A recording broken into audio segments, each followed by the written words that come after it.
Consider the equation log base 5 x minus 2 is equals to 2 times of log base 25 2x minus 4. You have to find out the number of real values of x that satisfies this equation. Now, if you look at it to the right hand side of this equation, you have base of 25, which can be converted as 5 square.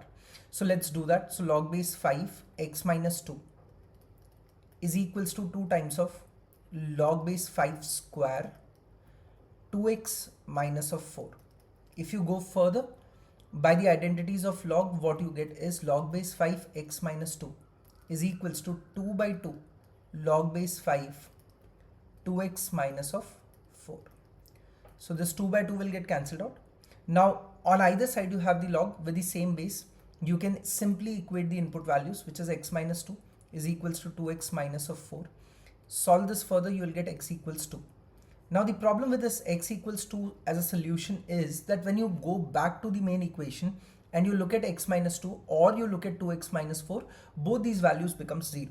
Log 0 is not defined and hence this value of x has to be rejected. There exists no real value of x that satisfies this equation.